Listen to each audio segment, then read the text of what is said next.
So Dr. Appel is the director of the UC San Diego School of Education Extension program, and he has a background in gifted and talented education, arts, and so forth, so it's a perfect match for our district's needs. And so tonight he'll be talking with you about how to support your GATE students who may or may not be underperforming. So there's this image out there that all GATE students are straight A, exceeding standards, and your model child sitting at the front of the room, hands folded, sitting quiet and not questioning or anything. You all know that's a myth, right? So today we're talking about how to support our students through one of the other myths, is that they're always going to be at the top of their game. So without further ado, Dr. Morgan Appel. Thank you all, and thank you, Huri, for that very charitable and generous introduction. And indeed, it has been my pleasure to be able to work with all of you and all of the teachers here at Pasadena Unified over the course of the year.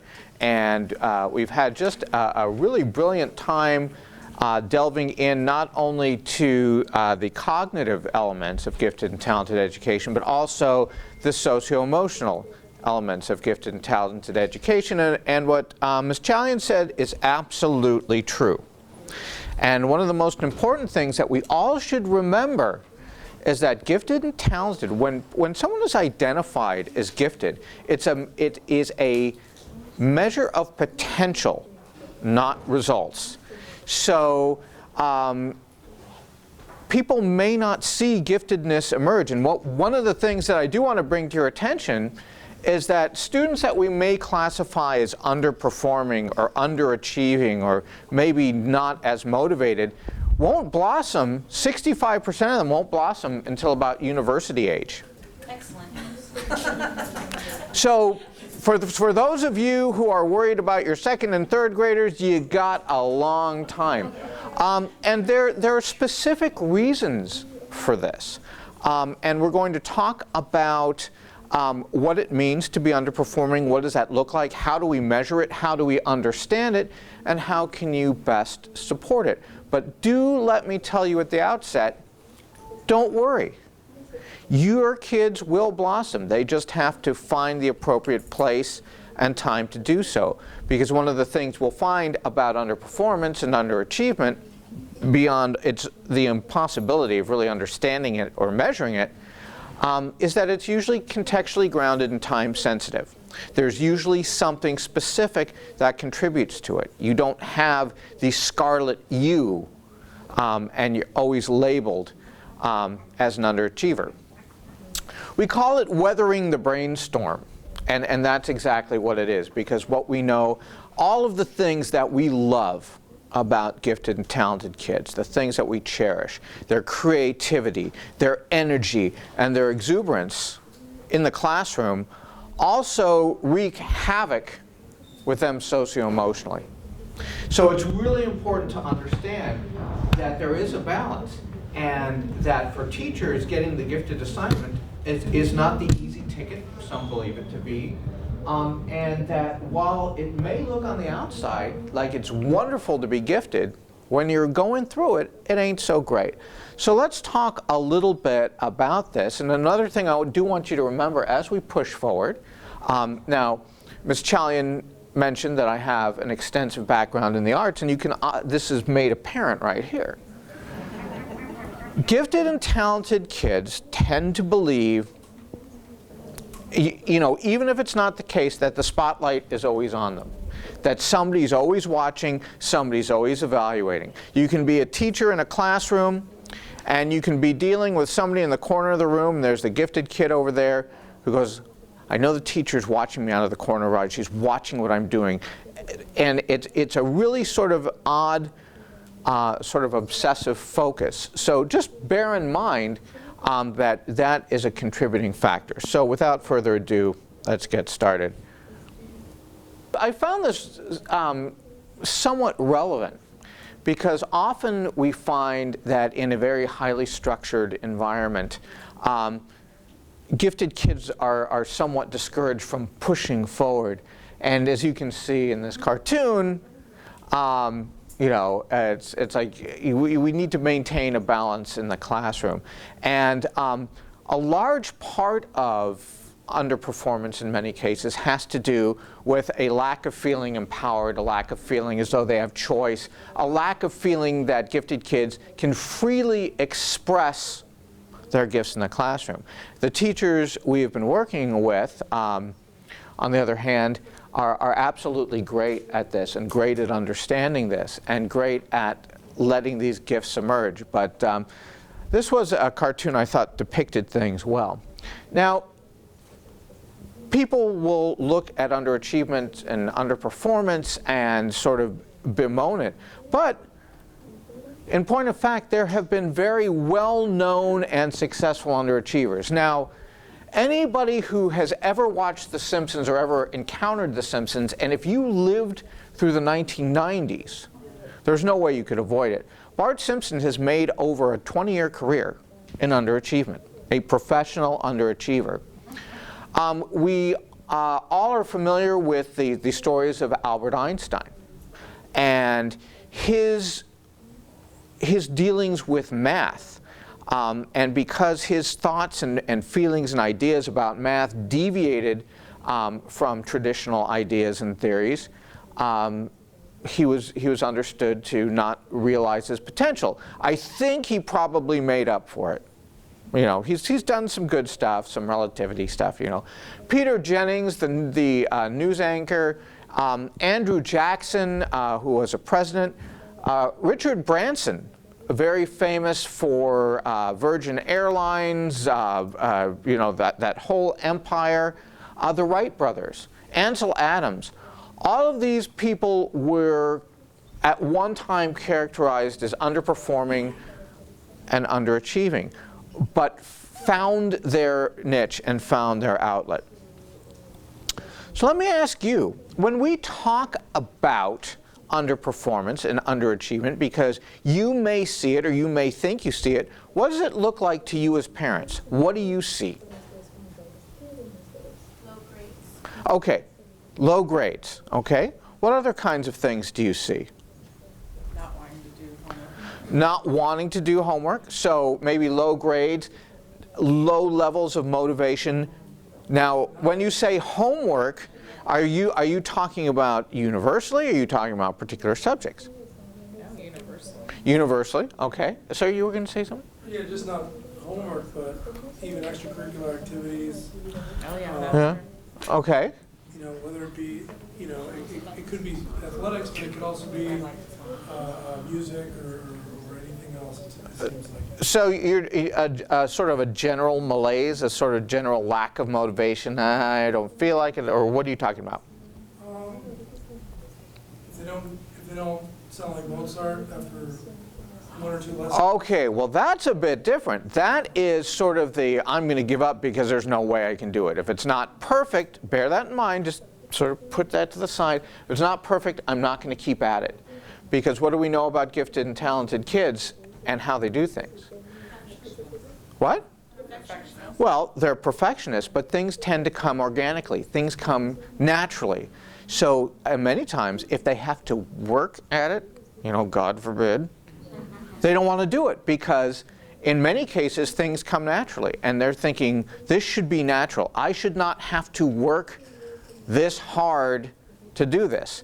I don't understand why I don't sound like Pavarotti. I don't understand why I'm not painting, well, maybe they are painting like Jackson Pollock, but you know, it's sort of the I'm going to give up. I'm going to throw in the towel if it's not perfect. So it's an interesting balance, and we'll discuss that. Anything else?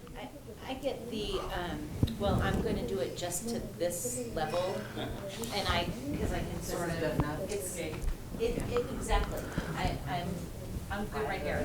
One of the greatest gifts the gifted have, and that's why when we are doing our teacher training, we emphasize the importance of continuous monitoring and formative assessment. Because you've always got to be watching, because one of the greatest gifts the gifted student possesses is the ability to fly under the radar without being noticed, doing just what it takes to get by. Because if you feel the spotlight is already on you all the time, you don't want to draw additional attention to yourself.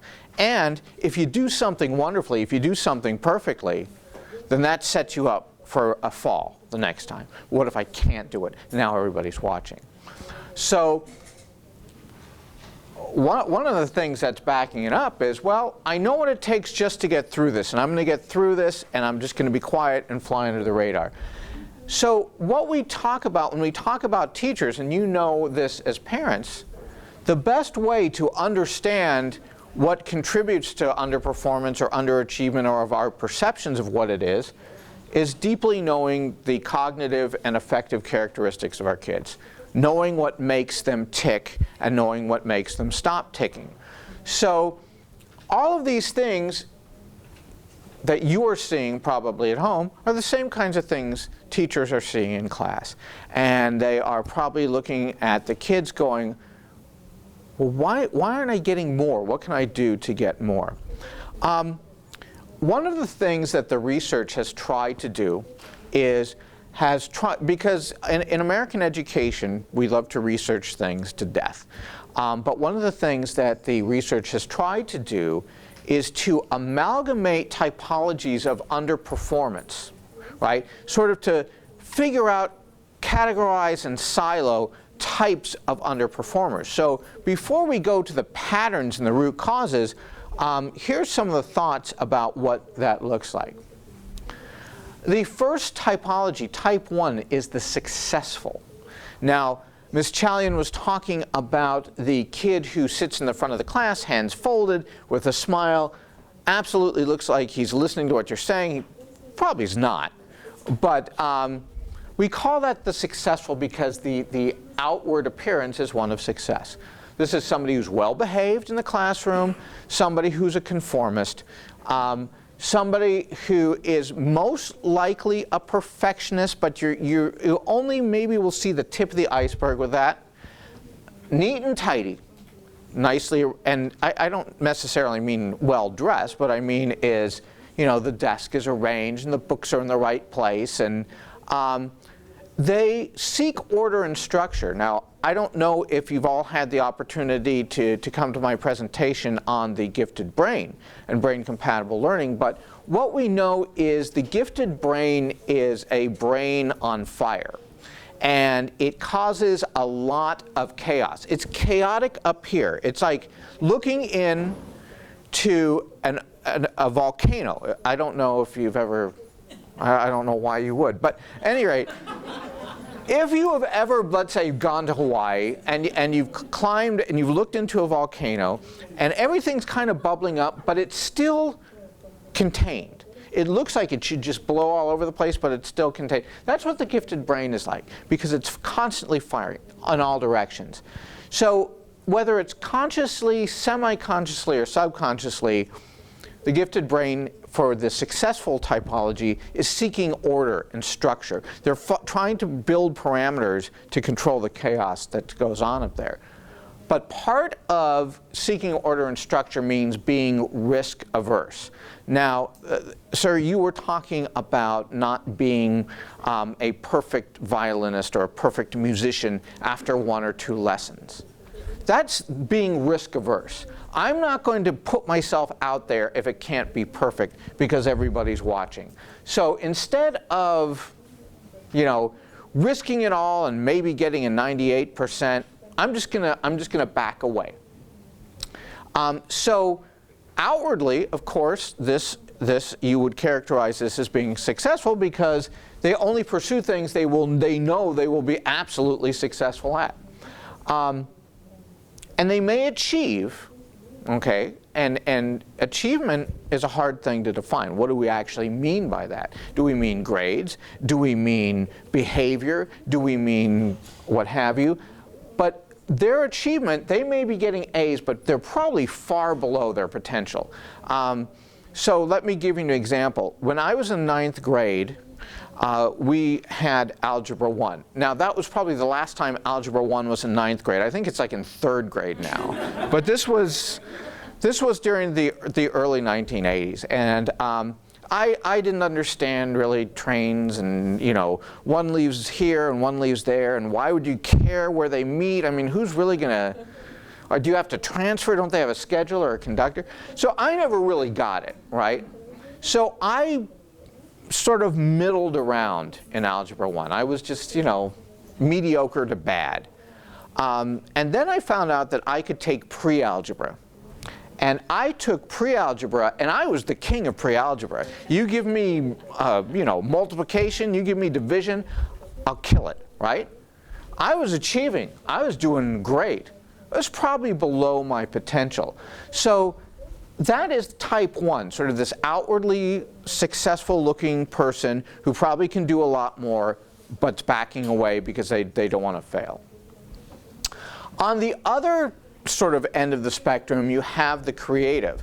And if you were at one or two of the last sessions, we talked about different types of gifted and talented kids. And one of the typologies we talked about was the creative types. These are kids who will question or challenge authority, sometimes just because authority exists.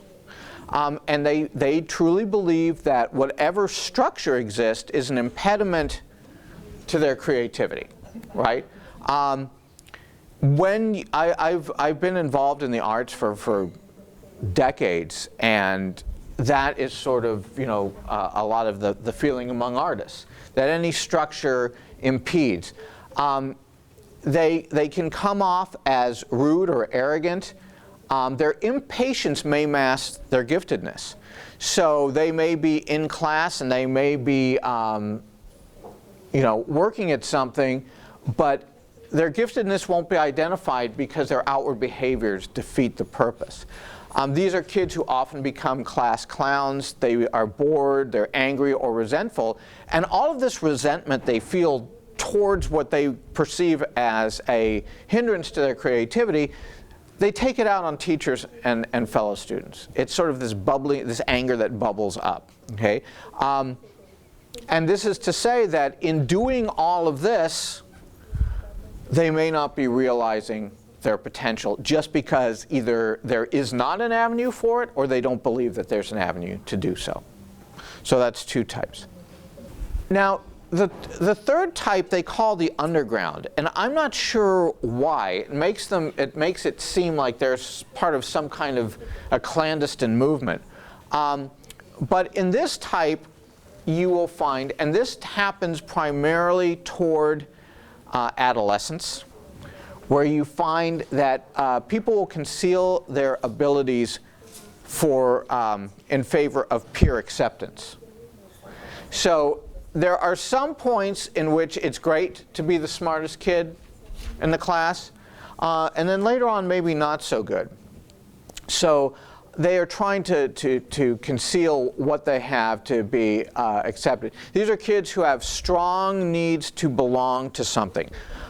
They are often insecure, they're anxious, and even as they seek out, and it's interesting, I saw a TV program yesterday. It's a comedy called it's called The Goldbergs, I think. And I don't know if you've ever had a chance to watch it, but they had these kids, and it's set in the 80s, so I understand what they're doing. There used to be a game, or there still is a game called Dungeons and Dragons. Are you guys familiar with that? Okay. So it's this group of kids who are very smart, they're very talented, and they're playing this. And they have this they're headed into middle school. I think they're in middle school, headed to high school. And they have this overwhelming desire to be more popular. So they, try and toss aside those things that make them seem, nerdy or dorky, whatever they would call it. But at the same time sort of felt guilty about doing it because they enjoy what they're doing. But they feel that there's a forced choice between not so much excelling academically, but really showing your gifts, showing your talents, and peer acceptance. It's the idea of playing it down, and that happens. You'll see that a lot in adolescence. We talked, I think maybe 2 times ago, or maybe last time, about kids who are at risk. And of course, these are kids who may come from environments of poverty or non-traditional circumstances. Kids who are depressed, withdrawn, angry, or defensive. They have interests that lie primarily outside of school. They are intellectually divorced from curriculum in school and refuse to participate. Although when you see them outside, you see those gifts manifest. You just don't see them in the internal school environment. We also talked quite a bit over the last 2 sessions about twice exceptionality or dual exceptionality. And these are kids who are gifted pupils with diagnosed learning disabilities. So some things that you'll see, because there's sort of an ongoing tug of war between the giftedness and the learning disability, this frustration that they experience may show disruptive behaviors. They're confused about their abilities to perform because quite often the teachers, if they're diagnosed or if they're diagnosed with specific learning ability, the teachers will attend to the disability versus the giftedness. And their giftedness is not attended to in ways that are balanced or ways that are warranted. So not only does that sort of impact their attitude towards school, it confuses them internally about their own abilities. They begin to question their own abilities. One of the things that we do with our pool of teachers is we talk quite a bit about twice exceptionality and the need for them to adopt a strengths-based approach. Because one of the things that we know about the way the brain works and the way success in school works and impacts the brain and the problem-solving center and the brain's reward center is that a success, no matter how small, will lead to additional success because it improves not only competence but confidence and helps people move forward. Now this really may not be an underperformer per se because they are, from all appearances, this would be somebody who's up to par, but they may not be actually getting to their potential. These are the ones who are really flying under the radar. Somebody who uses the system to succeed. They know what the teacher wants. They know how to get it to the teacher. They know they can game the system. They know how it works. They're independent. They're self-directed. In terms of teaching and learning, we call this eudagogy. And there are 3 levels of learning. One is pedagogy, which is very structured. Andragogy, which we associate with adult learners, where you're filling in mortar between bricks, filling learning gaps. And eudagogy, which is basically self-directed independent learners. And we know that the advent of technologies, you have these massive open courses online and other resources, that these are people who learn on their own, and the teacher really is just there to give a hall pass. Otherwise, is interfered. So these are people who game the system, who don't really need the teacher around. They sort of know it. They're sort of pursuing it on their own. They're respectable. They're respected. They're well-liked. They're very confident in expressing needs. Right? If they want something, they're going to say it. They're going to be polite about it. Academics may not be high on their list of priorities, but they're getting by. They're getting through, but it may not be a big priority for them. Now, unlike many of our gifted and talented kids, they tolerate others and they can work cooperatively. They probably hate it, but they're tolerant of others. And, in working in groups, they smile along and go, oh, no, you take the credit for this. That's okay. They go ahead. But, up here, they're thinking something else. Willing to fail and to learn from the experience. That is not a lot of gifted and talented kids. Number one, they're not willing to fail. Number two, they're not willing to learn from the experience. And the two combined, not willing to do. But these are people who go, okay, I made a mistake. Let's move on. Okay? When you look at the research, everybody says this is where the kids should be headed, right? Because most gifted kids are sort of in this intellectual space where they're independent, they're self-directed. Problem is they may not be motivated. Okay, that's the big thing. They probably can do it, but it's just a pain, right? So this is the 6 typologies, at least according to the research. Now, let me see. I think I may have gone too far. Now, when we talk about, so what do these kids need? We've looked at the different typologies, but what do they need in school? And what do they need at home? When we talk about the successful, the people who look outwardly successful, but may be struggling, they need a little bit better self-knowledge. They need assertiveness. They need to learn how to take risk and relate to the experience, and have an incremental understanding of intelligence, and learn how to cope with challenges, because that's the hardest thing. For somebody who's risk averse, the hardest thing to do is to put yourself out there and cope with challenges. Empowerment and independence. The creative types need to learn how to better connect with other people. They need to learn self-control, but at the same time should experience less pressure to conform. Have their creativity supported, affirm their strengths, and have confidence in their abilities, but confidence in their abilities that are communicated to them. Because one of the reasons they seem very disruptive is because they don't see where they fit, and they don't think that what they do is valued. So if either in the classroom or at home or both, there can be an affirmation of that that's very helpful. Respecting personal goals, of course, and then modeling behaviors to the extent that's possible. Now, for those who are trying to perhaps conceal their giftedness, they need to be able to sort of resolve the tensions between acceptance and ability. So they need freedom to make choices. They need to also better cope with challenges that come from that conflict.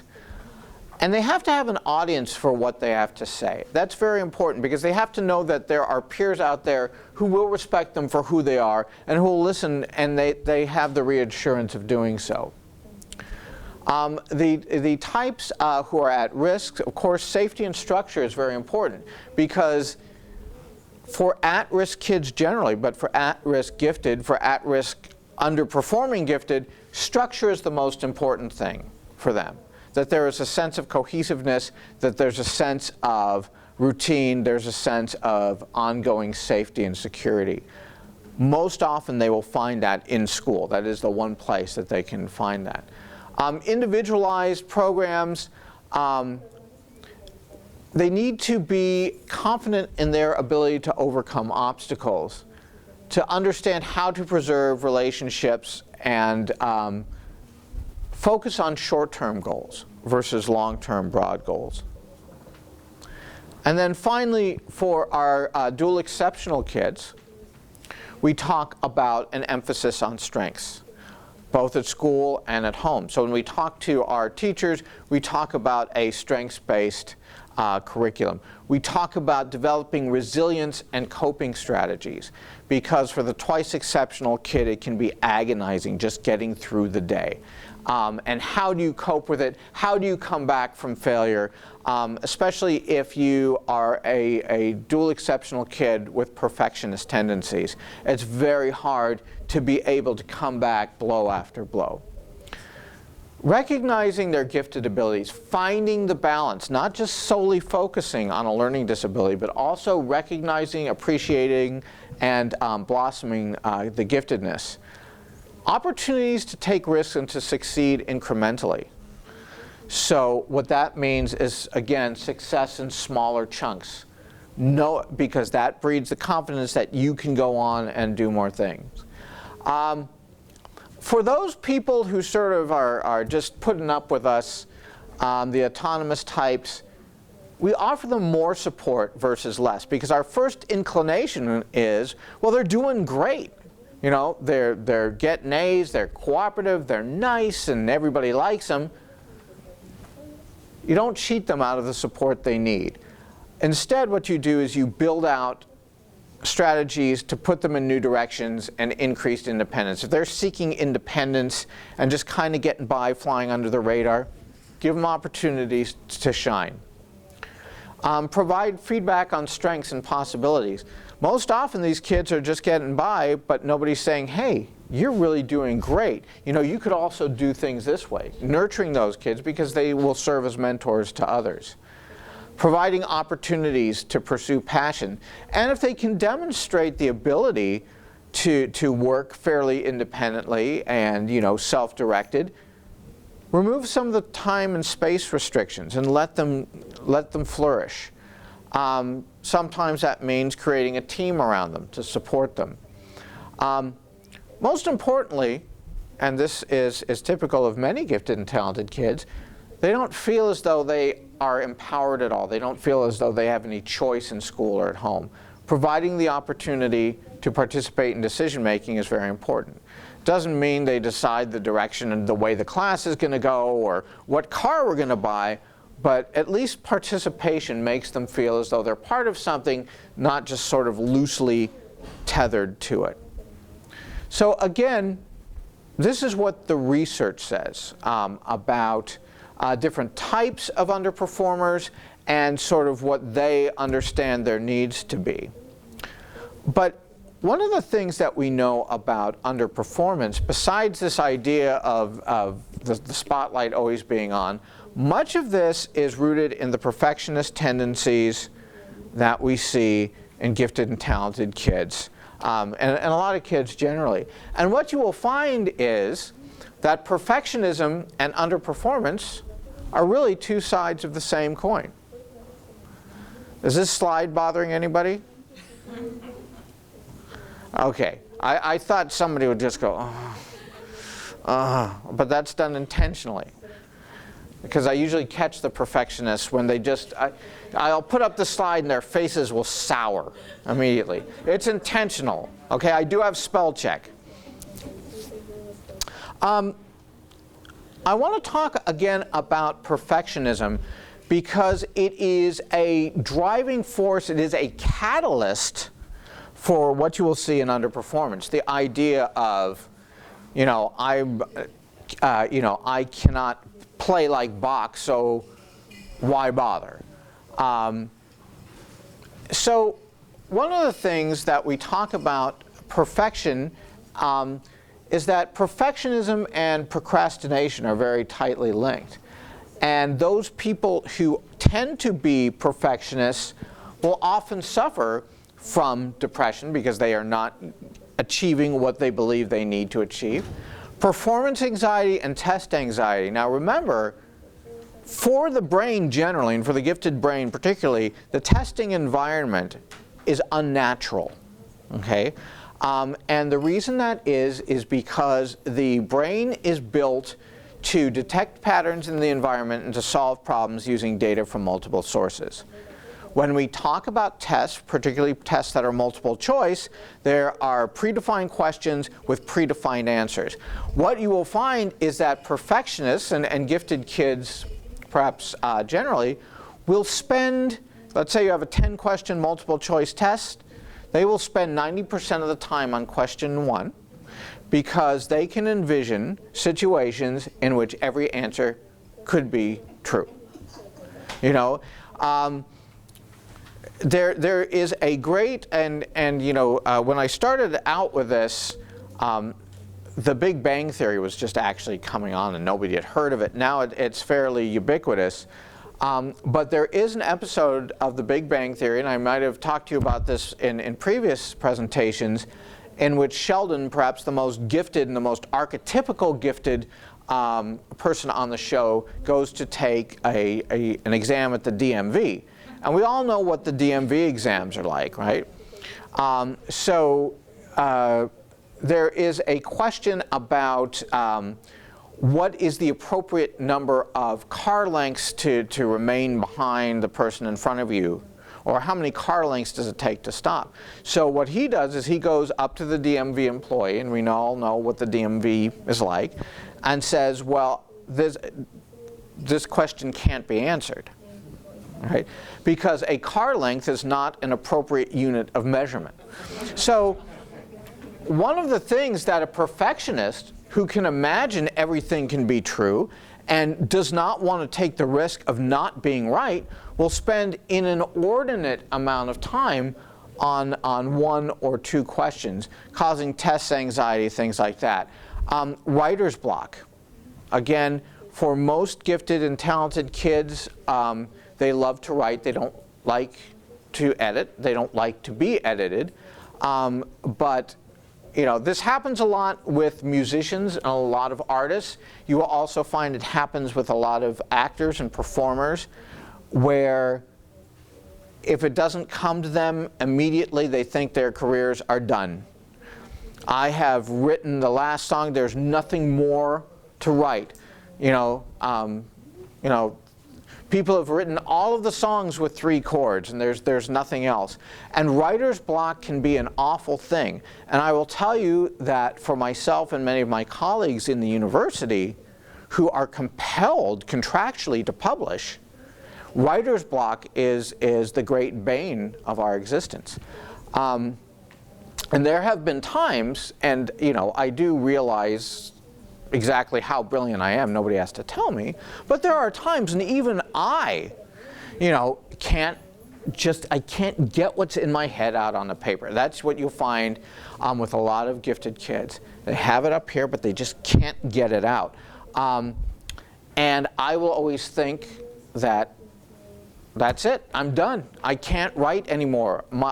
Everything I've done up until this point has been a fluke, and there's nothing more that I can do. So writer's block can be agonizing. What I did was to help combat this in my own way is my wife used to have a playhouse at her parents' home. And in this playhouse they had a typewriter that they used. I guess they had inherited from a church. So eventually they wound up tearing my wife's playhouse down with everything inside it. So I saw a little bit of rusty keys poking out from under some leaves and some dirt and some piles of wood. And I pulled it out, and it's a 1948 Royal typewriter, just beautiful. A lot of you are young. If you don't know what a typewriter is, come and see me later. But it's like a computer, except, well, I'll explain it. It's an old word processor. So I pulled it out, and it was full of leaves, it was full of dirt, and it was rusty. All the keys were stuck together. It was an ugly beast. And my wife said, oh, we could clean this up and sell it at auction. I said, absolutely not. I'm going to take it as stands. I'm going to put it on my desk at the university. So every time I have writer's block, I can look at that typewriter and said, that typewriter has had a hell of a lot of worse time than I have. And if that typewriter can still work, so can I. So it's a constant reminder, a constant refresher. Obsession and compulsiveness. Perfectionism is obsessive, it's compulsive. All of these things, what perfectionists have a hard time grappling with is that the best type of project is a done project. And the strange thing about perfectionists is you'll start at point A and your project ends at point B. If they get 100% at point B, it doesn't matter to them if all the waypoints in between aren't perfect. Not only does the end point of the journey have to be perfect, the journey itself has to be perfect. It is an agonizing type of existence. Now, we'll demonstrate the connection, but what you will see, and how it relates to tonight's topic particularly, is that perfectionists will often experience the sort of the praise and self-punishment cycle, because what we know about gifted and talented kids and perfectionists is they look inwardly for blame and outwardly for approval. So if a perfectionist, let's say, gets a 98 on a paper and gets an A and all the nice comments and praise that goes with it, there's a feel-good chemistry that's associated with that. That is oxytocin, not OxyContin, not OxyContin, not OxyContin.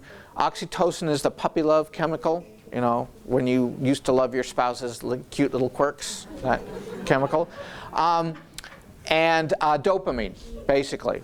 The feel-good. Hey, I got praised, makes me feel good. And then what winds up happening is after the praise sort of subsides, a perfectionist will look at this paper and go, huh. And that huh is the key to Pandora's box.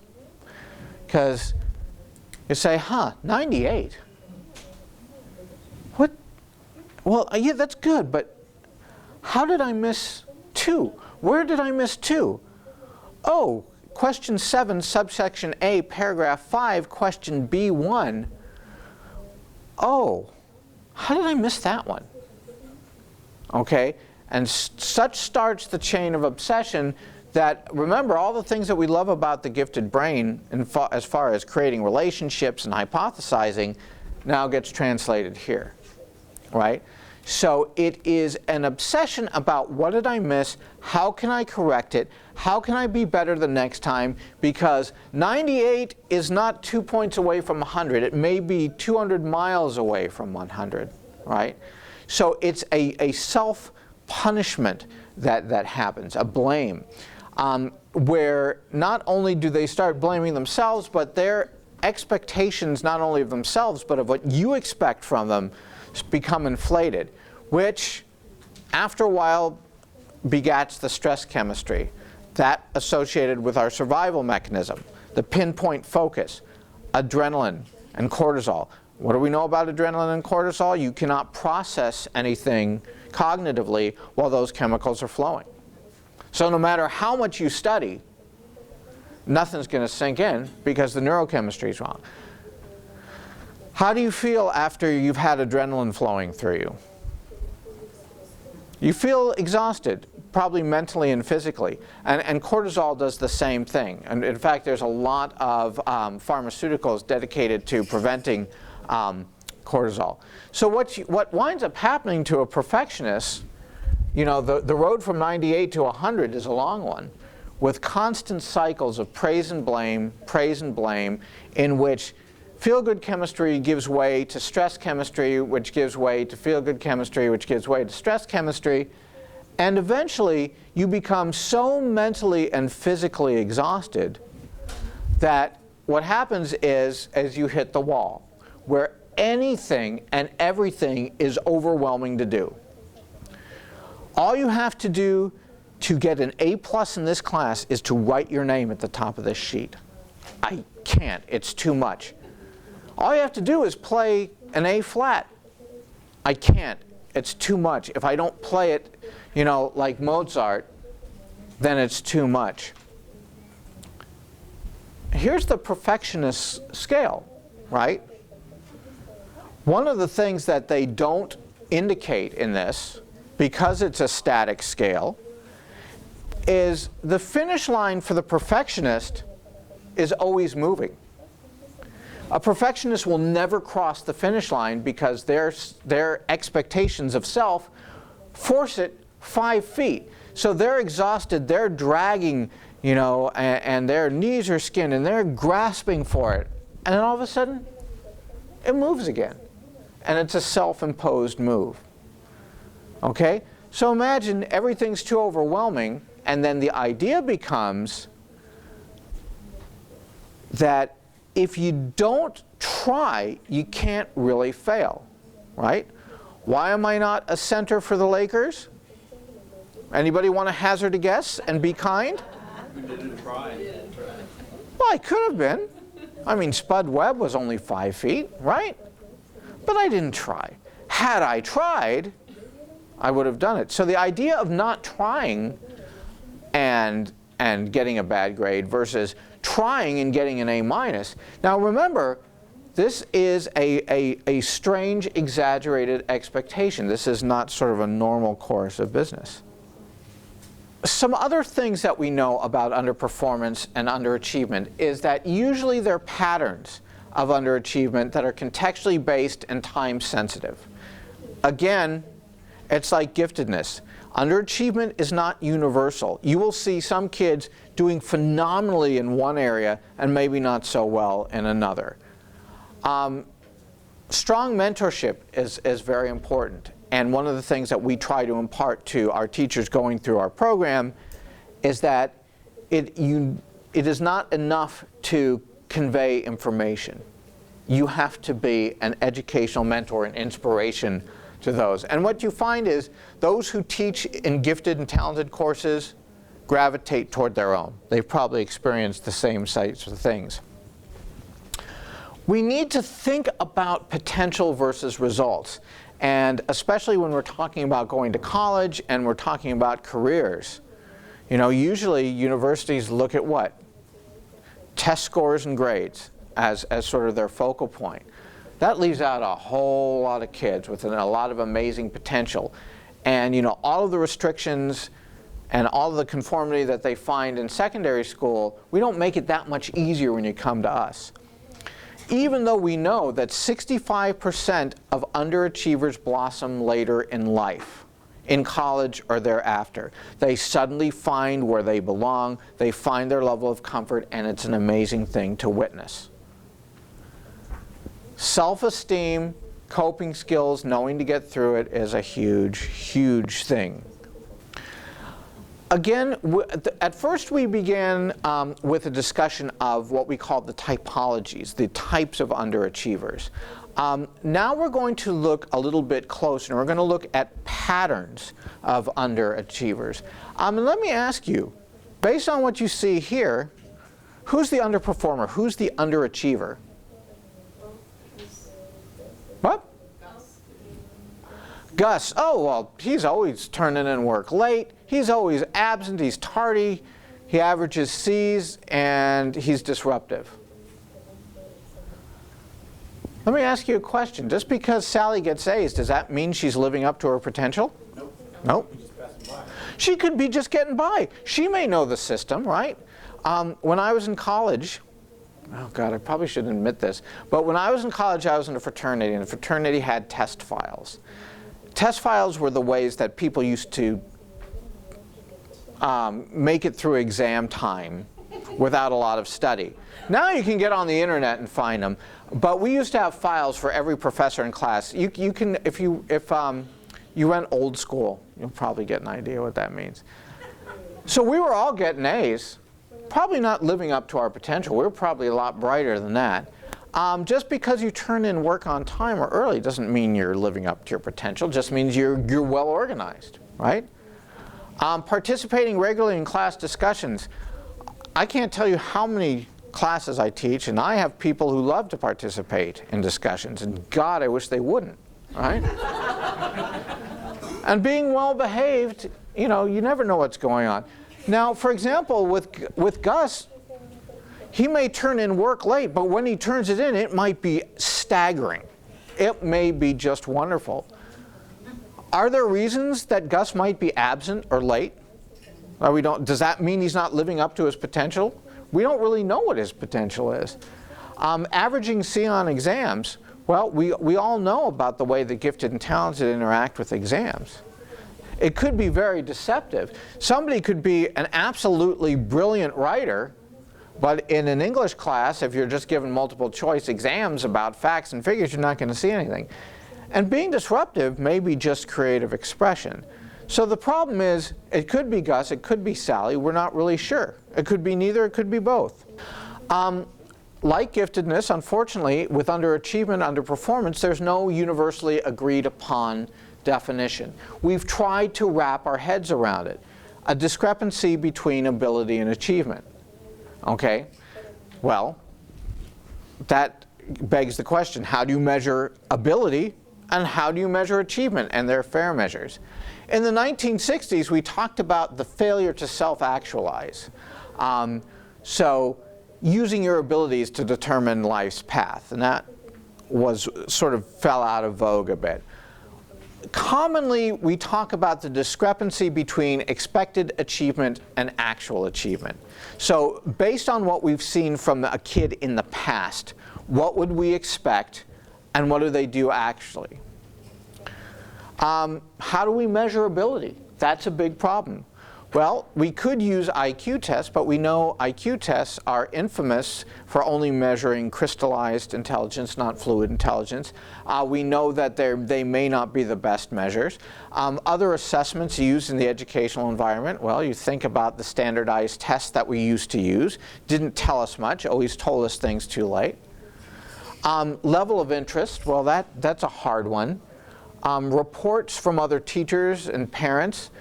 One of the things that I've always asked our teacher participants to do is somewhat non-conventional in the educational sphere. Because we've researched and assessed education to death, I'll ask them to trust their teacher's intuition. Trust your instinct.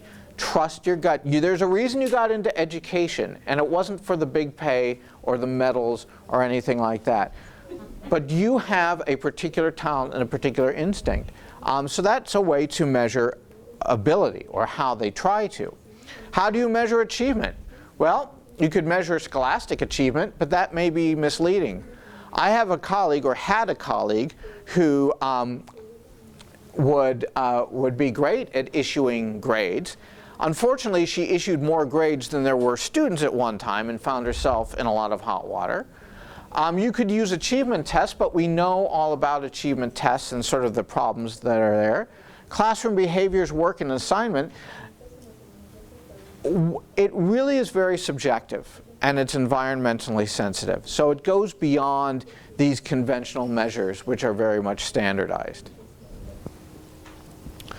Here are some quotes from about underperformance.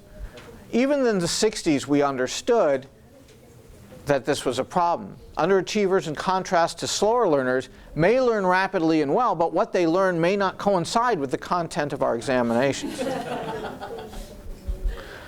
And isn't education more just about than getting past exams and moving forward? This is from a kid who was worried about getting admitted to Stanford. And he said, it's not as though I don't do hard intellectual work. It's I don't do the hard intellectual work that they ask me to do. Right?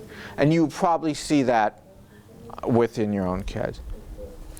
So what is underperformance? What is underachievement? We know it's contextually and situationally grounded. We know that it may show developmental patterns, and I'll talk about that. It includes affective elements. Underperformance, underachievement is usually not a cognitive problem. Usually it's a socio-emotional problem. Could also include things like linguistic abilities, socioeconomic, sociocultural issues. Time-stamped. And what I mean by time-stamped is this. When I was in 5th grade, we did a unit on the Revolutionary War.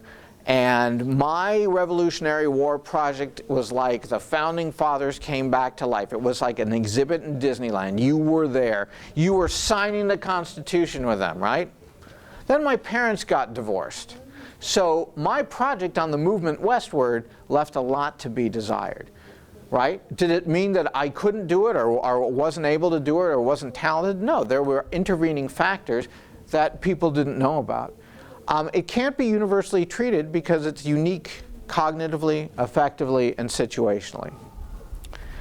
We'll talk about 6 patterns, though. We do love to categorize. First pattern is the pattern of avoidance.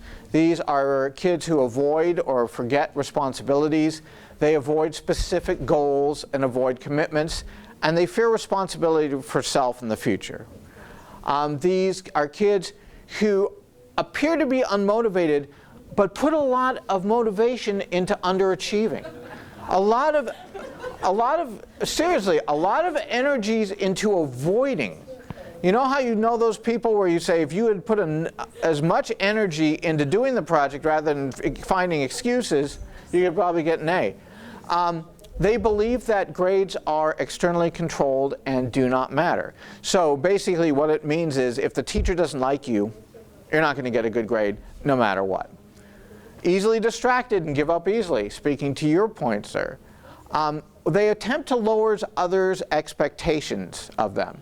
So they will say, you know, you don't want to pick me, okay? No, you don't want me to pick you up at the airport. My car's unreliable. My alarm clock's unreliable, you know. So they're trying to deflect attention away from them as possibly achieving. Tend to be easygoing and friendly, couldn't be passive, aggressive, and you'll see this coming about by about 10 years of age. You're going to see that sort of avoidance pattern. There are some researchers who will say it's a lack of adequate transition from play to work at school, meaning going from a highly unstructured environment to a more structured environment. They just don't know how to make that transition. The second is anxiety. Okay? Now, what you should know about these patterns is a lot of them will tend to overlap because one sort of bleeds into the other. It's very porous. These are people who are chronic worriers. They're worried about everything. They overestimate real or imagined difficulties, right? So they play a foul note, and all of a sudden it's not the strings, it's just not, you know, bad finger placement. It's their lack of talent. They underestimate their own resources. Happens a lot. They're probably a perfectionist and a procrastinator, and they focus outwardly. And their desire to achieve is rooted in pleasing authority figures, teachers, parents, older friends. And if they don't think they can do it, they ain't going to do it, and they'll pull back from it. Search for identity. This is a little bit different. These are people who are really trying to find out who they are and what their place is in the larger society. And in terms of the larger society, that means school. So they will be engaged in long, involved philosophical arguments and discussions. They're trying to find an independent and cohesive sense of self. This is, you'll find this a lot among dual exceptional kids. You'll find this a lot among adolescent gifted. They underachieve selectively and they take responsibility for it. They'll say, yeah, you know, I didn't get to where I wanted to get, but they'll accept the responsibility for it. They may be immobilized by confusion. Who am I as a person? What is my purpose, and how do I relate to others? And I think you're all familiar with those types of people who are very introspective, and they spend a lot of time trying to figure out who they are instead of what they should be doing. Conduct disorder, again, this can probably be associated a lot with the creative typology that we discussed earlier.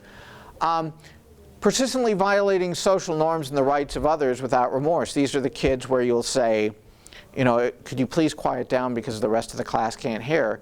And they'll come back at you and say, I don't care about the rest of the class. You know? The rules are being violated because the rules are there and their purpose are to be violated. They seek power over others to feel safe, and they manipulate others to get what they want. They may act aggressively and impulsively, and they want immediate gratification. So if they're not getting the success they want immediately, they're going to give up. They're going to push back, and they will lash out a bit. Easily frustrated, distrusts and blames others for problems. Okay?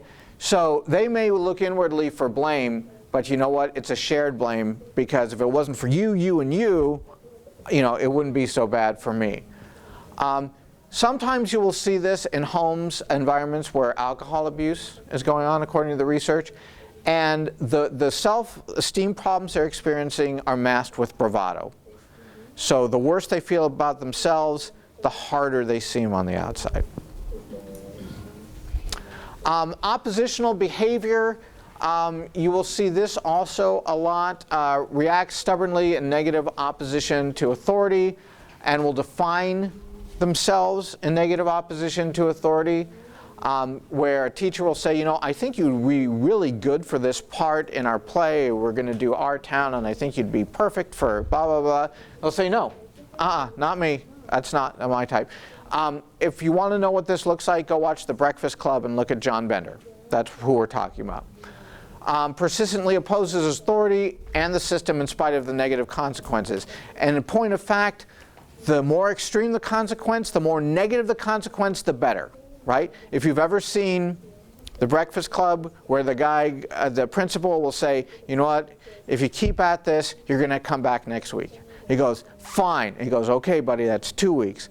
So, and all of the other kids are going, stop, be quiet. And he keeps going on, because there's a certain chemical thrill associated with the confrontation. They may feel frustrated about lack of opportunities for creativity and independence, that sort of lack of choice, lack of empowerment. Again, you will see this in the arts. And then, of course, you do actually, even in this day and age, see instances of real discrimination, where these are kids who deviate from conventional white middle class and gender roles, experiencing self-doubt, may hide abilities from self because expectations tend to be lowered for them. And the most important thing about this, and this doesn't only apply to this characteristic or pattern, but losing the belief that the world is a just and predictable place and that good things don't happen to good people. Now, we know how gifted and talented tend to think in terms of ideals and in terms of black and white, and how chaotic it is up here. If that level of predictability, that you can go in and expect the same thing, and if you do a good thing, then a good thing will happen to you, if that is gone, you know, your whole world starts to crumble.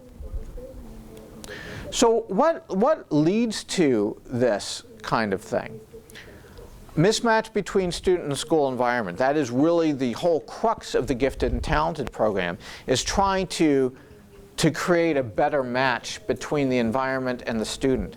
That's all about differentiating instruction. That's all about personalization. That's all about attending to socio-emotional needs. Students' attitudes about themselves and schooling. Lack of regulation and study skills. Remember, for those people where things tend to come naturally or organically, the idea that you actually have to work for something is abhorrent, not because you're lazy, but you think, well, what's the matter? Why do I have to work as hard as these kids, especially when everything else comes so easily? They may be masking deeper cognitive, physical, emotional trauma, divorce, other things that are going on. They may ask about the utility of certain aspects of the curriculum. The old question, when will I ever use this again? You know, and you never want to tell them you're not, actually not. But they're, you know, they're clued in, especially when you look at a world that is more focused on problem solving and integration and ideas versus some of the things that we learned. They're going to ask. They may be bored. They may be pressured to moderate achievements in front of peers. All sorts of things like that. Multipotentiality is a big problem too. And you find this among gifted and talented kids a lot. Leonardo da Vinci, for example, he was an artist, he was a scientist, he was a philosopher, he had a code, I mean, all sorts of stuff. These are kids with multiple interests and abilities, and they can be capable of success in many professions. However, what we do, especially at the university, we try to channel you into a certain discipline or a certain way of doing things. You're going to be a doctor, you're going to be a lawyer. And these are kids who will feel stressed out because they don't want to miss something. These are the kids, when they get to college, are always changing majors because everything else looks so good. The grass is always greener on the other side of the campus, right? It's not the typical thing where you start out as an organic chemistry major and by the time you're a senior in the humanities. These are people who are thinking, wow, I really love social sciences, but I really think that economics are cool. Or I'd really like to get into biochemistry. The thing is, at the university, we don't really encourage that. We are a very static and focused institution. And again, we ask at least university students, and to some extent secondary kids, choose something, right? Choose something, know your path. And believe me, perfectionists feel as though they should know where they're going. And they will stick to it no matter how much they hate it because they don't want to appear as though they are wrong. Sometimes multipotentiality and lack of decision-making skills can be befuddled. We talk about early cognitive maturation that's not matched by emotional maturation. And basically what we're talking about is kids will make choices for themselves early on and stick to them almost out of spite because they don't want to seem wishy-washy or undecided or non-committed. And we don't really help them in schools. So what can we do to help? Again, it's a complex and multifaceted problem, so I'm not going to give you sort of the Rachel Ray, simple solution, overlay. But here are some things that you can consider, at least at home. Always maintain high expectations. The problem is with underachievement is once somebody tends to underachieve or their grades get lowered, people's expectations tend to go down. Always maintain high expectations and don't give up. And even if the kids are resistant to participate, continue to have high expectations. We suggest academic role models. If kids are having trouble in schools, we're talking about people who may not have exhibited success early on, but went on to do great things.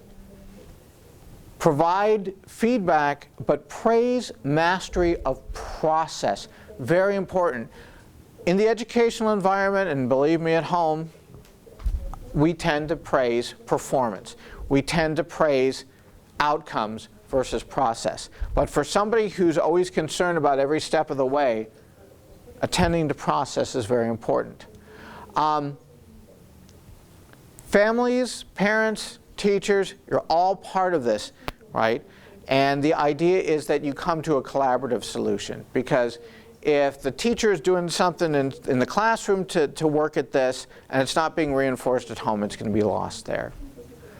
Sometimes it's a matter of a learning disability that needs to be diagnosed. When kids say they're bored, listen to them. They may have valid reasons for being bored, but sometimes you will find that kids will say, well, I just can't do it because I'm really bored with it, when they're actually really afraid of tackling it, right? So there's probably a troop of gifted kids out there who said, who read, oh, well, if you say you're bored, they'll accommodate you. So, I mean, you always take the claim seriously, but sometimes there's something else going on. Don't give unearned praise, right? And be careful about how you praise. If you praise sort of universally, it sets kids up for failure. So if you say, I love you, you're my son, and you are the smartest kid ever. What does that do? You go, oh, he should feel great. What does that do? Oh my God, I have to be the smartest kid ever? Thanks, Dad. Really appreciate that one. So now everything I have to do has to exhibit this high level of intelligence versus, hey, you did a really good job on that project, right? Because being the smartest kid ever doesn't have an endpoint. Doing a great job on a project has a defined endpoint, all right? Understand this holistic student, including the forced choice dilemma. Understand that when you start to see performance dip, if you're seeing it at home, it could be a matter of trying to become accepted by peers, right? There could be a lot of that going on, okay? And when your kid gets home from school and the grades aren't what they should be, and you say, oh, is everything okay? What's going on? What's the response? Nothing. It's good. I'm going upstairs, right? You got to understand that the school society has always been complex, and now it's even more so. I don't even understand the types of cliques they got now. I don't even understand what's going on. All I know is that when I get to a middle school or high school, everybody's taller than me, and it freaks me out. Don't take students' abilities at face value. I think this happens at home, but it also happens in the classroom. You sort of think you have a good sense of what kids can do, and you take it at face value. There's a lot of stuff underneath. Use open-ended tasks. Don't separate individuals from peer groups. It's very important that you don't single out a gifted kid and put them to the side or put them with their own, because they have to be part of a larger society. always involve things that involve small steps and require creativity, allowing for small successes, small incremental successes. It's like the ripple effect. It's the butterfly's wings flap that led to whatever big thing that led to. Okay, so that is a bit about that.